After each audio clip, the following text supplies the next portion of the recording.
പ്രിയപ്പെട്ടവരെ, ഞാനെന്നുള്ളത് പാലക്കാടും മലപ്പുറത്തിൻ്റെ ബോർഡറായിട്ടുള്ള കുമരനെല്ലൂർ എന്ന് പറഞ്ഞിട്ടുള്ള ഒരു സ്ഥലത്താണ് കേട്ടോ. ഒരുപാട് റീലൊക്കെ നമ്മൾ കണ്ടിട്ടുണ്ടാവും ഈ ഒരു വട്ടംകുളത്തിൻ്റെ.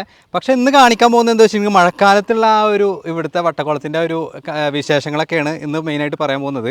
വെള്ളം നിറഞ്ഞു കഴിഞ്ഞാൽ ഇവിടെ ചുറ്റുപാടും ഇങ്ങനെ ഹോളുകളുണ്ട്, അതിൽ കൂടെ വെള്ളം ഒലിച്ചു പോവാണ്. അതല്ലാതെ ഇതിങ്ങനെ മറിഞ്ഞു പോകാനുള്ള ഒരു ഓപ്ഷൻ ഇല്ല. അപ്പോൾ നമ്മളിതാ ഇറങ്ങാൻ വേണ്ടി പോവുകയാണ്. നല്ല തണുപ്പുള്ള വെള്ളമാണ് കേട്ടോ, തണുത്ത വെള്ളമാണ്. അപ്പോൾ ഇതിൻ്റെ വിശേഷങ്ങൾ പറയാമെന്നുണ്ടെങ്കിൽ ഏകദേശം 50-55 വർഷമായിട്ടുണ്ട് ഈ ഒരു കിണർ ഇങ്ങനെ പണിതിട്ടോ. അതിൻ്റെ ഇടയിൽ ഈ ഒരു ഭിത്തിയൊന്നും ഉണ്ടായിരുന്നില്ല. ഇതിപ്പോൾ കോൺക്രീറ്റിൽ ഒന്നും കൂടി ഒരു സ്ട്രെങ്ത് കിട്ടാനൊക്കെ ആയിട്ടാണ് ഇങ്ങനെ കോൺക്രീറ്റിൽ ചെയ്തിട്ടുള്ളത്. അപ്പോൾ അതുകൊണ്ട് തന്നെ നമ്മൾ സാധാരണ കിണറിൻ്റെ എത്ര ഇരട്ടി എന്ന് പറയാം. ഇപ്പോൾ ഒരു കിണറുണ്ടെങ്കിൽ ഒരു 5-6 കിണർ വെച്ച പോലെ ഉള്ള അത്രയും സൈസിലാണ് ഈ ഒരു കുളം ഉള്ളത് കേട്ടോ. ഞാനിപ്പോൾ നിൽക്കുന്ന ഈ ഒരു ഭാഗത്ത് പാറയാണ് കേട്ടോ. നല്ല എന്താ പറയുക, ഇങ്ങനെ കുത്തനെ ഷാർപ്പായിട്ടുള്ള തരത്തിലുള്ള പാറയാണ്. കാലിങ്ങനെ വെക്കുമ്പോൾ വേദന ഒക്കെ ഉണ്ട് കേട്ടോ.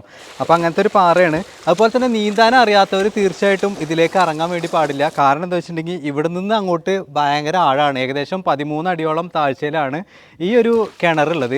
അതുകൊണ്ട് തന്നെ ഈ ഒരു ഭാഗത്ത് പോലും നീന്താൻ അറിയാത്തവരാണെന്നുണ്ടെങ്കിൽ തീർച്ചയായിട്ടും ഇറങ്ങരുത്. ഇവിടുന്ന് കാല് തെന്നിയിട്ട് ഇങ്ങോട്ട് പോയാൽ നല്ല താഴ്ചയൊക്കെ പോവാം. ഈ കിണറിനെ പറ്റിയിട്ട് എന്താ പറയാനുള്ളത്? സാധാരണ കാണുന്ന കിണറിൽ നിന്ന് എന്താണ് വ്യത്യസ്തമാക്കുന്നത്? വ്യത്യസ്തം സത്യം പറഞ്ഞാൽ ഞാൻ ഈ ഭാഗത്തേക്ക് ആദ്യമായിട്ടാണ് വരുന്നത്. ഈ കിണർ ആദ്യമായിട്ട് കാണാണ്. നല്ല കാണാൻ നല്ല മനോഹരമായിട്ട്, ചുറ്റോറം നല്ല പാടങ്ങളും ഒരു പച്ച ഒരു ഗ്രീനറി നിറഞ്ഞ ഇതിന്റെ നടുക്കലായിട്ട് നല്ലൊരു വൈബ് കേട്ടോ. കാരണം എന്താ വെച്ചാൽ വലിയൊരു പാടത്ത് അതിന്റെ നടുവിലായിട്ട് കൃഷി ആവശ്യത്തിന് വേണ്ടിയിട്ടാണ് ഈ ഒരു കിണർ ഉണ്ടാക്കിയിട്ടുള്ളത്. മോട്ടർ കാര്യങ്ങളൊന്നും വെച്ചിട്ടില്ല. പിന്നെ കുളം കണ്ട പ്രത്യേകിച്ച് നമുക്കൊന്ന് ചാടാൻ തോന്നും. അതെ, നീന്താൻ അറിയുന്നവർക്ക് ഇത് കണ്ട പ്രത്യേകിച്ചും തോന്നും.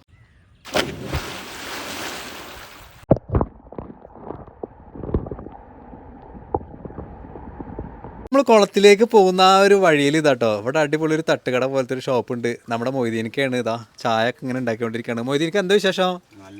എത്ര കാലമായി നമ്മുടെ കട തുടങ്ങിയിട്ട്? 6-7 കൊല്ലമായി അല്ലേ? നമ്മൾ ഈ വട്ടക്കുളം വന്നിട്ട് എത്ര കൊല്ലമായിട്ടുണ്ടാവും? ഇതിപ്പോ വന്നിട്ട് ഒരു 10-55-60 കൊല്ലത്തിന്റെ അടുത്തായിട്ടുണ്ട്. ഇപ്പോഴാണ് ആൾക്കാരൊക്കെ ഇങ്ങനെ കഴിഞ്ഞ കൊല്ലം മുതൽക്കാണ് വൈറലായിട്ട് യൂട്യൂബിലിട്ടിട്ട് കുട്ടികളുടെ ഡോള് വർത്തിയിട്ടൊക്കെ കൂട്ടിയിട്ട് ഡ്രോൺ വർത്തിയിട്ട് അങ്ങനെ വൈറലായതോ. അതിനോട് വൈറലായി. പിന്നെ ഇവിടെ എങ്ങനെ അപ്പോൾ കച്ചവടമൊക്കെ ഒന്ന് കൂടിയോ? കച്ചവടം കൂടിയിട്ടൊന്നുമില്ല. കച്ചവടം ഇപ്പോൾ ആരെങ്കിലും വന്ന് ചായ കുടിച്ചാൽ കിട്ടി. അപ്പോൾ ഞാൻ പറഞ്ഞതെന്ന് വെച്ചിട്ടുണ്ടെങ്കിൽ ഇവിടെ വന്നിട്ട് ഒരു ചായ ഒക്കെ കുടിച്ച് പോവുക. അപ്പോൾ നമ്മുടെ മൊയ്തീൻകാക്കും ഒരു ആൾക്കാരൊക്കെ ഒന്ന് കാണാനും സംസാരിക്കാനൊക്കെ പറ്റും. അപ്പോൾ കുറച്ച് പഴക്കമുള്ള ഒരു കടയാണ് കേട്ടോ. അതങ്ങനെ ഓല കൊണ്ട് മേഞ്ഞ കാരണം വലിയ ചൂട് കാര്യങ്ങളൊന്നുമില്ല. അപ്പോൾ ഇതൊരു പ്രത്യേക വൈബാണല്ലോ ഇവിടെ ഇരുന്നിട്ട് ഇങ്ങനെ ചായ കുടിക്കാന്ന് പറഞ്ഞിട്ടുണ്ടെങ്കിൽ.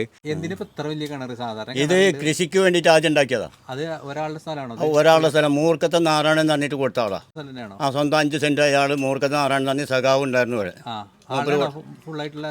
5 സെന്റ് സ്ഥലം അയാളാണ് കൊടുത്തുള്ളത്. കിണറിന് വേണ്ടിയിട്ട്. അത് വേറെ പലവരത്താണ്. അവിടെ അവരുടെ ഒന്നിച്ചില്ല ഏക്കറേ ഉള്ളൂ. കൃഷി ചെയ്യുന്നവർക്ക് വേണ്ടിയിട്ട് അയാൾ കൊടുത്ത സ്ഥലം കൊടുത്താണല്ലേ. അപ്പോൾ അതിലാണ്ട് കുഴിച്ചു. ആരാ കുഴിക്കാനുള്ള അതിന്റെ കാര്യങ്ങളൊക്കെ ചെയ്ത് കൊടുത്ത്? കുഴിക്കാൻ അന്ന് അതിന് പിന്നെ ലീഗിന്റെ അന്നും കുഴിച്ചത് പിന്നെ ആരാണെങ്കിലും പഞ്ചായത്ത് അന്ന് പിന്നെ ബ്ലോക്കിന്റെ അന്നും ബ്ലോക്കിന്റെ ചെയ്ത് കൊടുത്താണല്ലേ. മോട്ടർ കാര്യങ്ങളൊന്നും ഇല്ലാണ്ട് എങ്ങനെ വെള്ളം അടിക്കുക? അതിന് മോട്ടറൊന്നും വെക്കാനുള്ള സൗകര്യം കിട്ടിയില്ല. പിന്നെ അപ്പോൾ പിന്നെ ഭരണമൊക്കെ മാറിയല്ലോ. അത് ശരി. അത് പിന്നെ ഒന്നും ചെയ്യില്ല.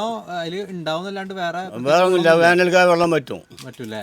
2-3 കോലിക്കയിലും മണ്ണും കല്ലൊക്കെ കൂട്ടിയിട്ട് കിടക്കുന്നുണ്ട്. ആദ്യം ചെങ്കല്ലോണ്ടാണ് അതിന്റെ ആൾമറ എത്തിയിരുന്നത്. അതൊക്കെ കൂടിയിട്ട് കുട്ടികളൊക്കെ കൂടി ചട്ടിമറിച്ചതിലിട്ടിട്ട് ആ കല്ലൊക്കെ അതിൽ കിടക്കാം, കല്ലും മണ്ണൊക്കെ. അപ്പോൾ ഈ ഒരു അതിമനോഹരമായിട്ടുള്ള സ്ഥലം വരുന്നത് പാലക്കാട് ജില്ലയിൽ കുമരനെല്ലൂർ എന്ന് പറഞ്ഞിട്ടുള്ള സ്ഥലത്താണ് കേട്ടോ. എന്ന് ഗൂഗിളിൽ സെർച്ച് ചെയ്താൽ മതി കുമരനെല്ലൂർ വട്ടക്കുളം എന്ന്. അപ്പോൾ നിങ്ങൾക്ക് ഇവിടെ എത്താൻ വേണ്ടി പറ്റും. അപ്പോൾ തീർച്ചയായിട്ടും വന്ന് കാണേണ്ട ഒരു സ്ഥലം തന്നെയാണ്. പ്രകൃതിയെ സ്നേഹിക്കുന്ന എല്ലാവർക്കും ഇഷ്ടപ്പെടുന്ന ഒരു സ്ഥലമാണ്. നല്ല ഭംഗിയുള്ള പച്ചപ്പ് നിറഞ്ഞ, അതുപോലെ തന്നെ പാടത്തിൻ്റെ നടുവിൽ വലിയൊരു കിണറുള്ള ഒരു സ്ഥലമാണ്. എന്തായാലും നമുക്ക് അടുത്തൊരു വീഡിയോയിലേക്ക് പോകാനുള്ള സമയമായിട്ടുണ്ട്. Thank you for watching.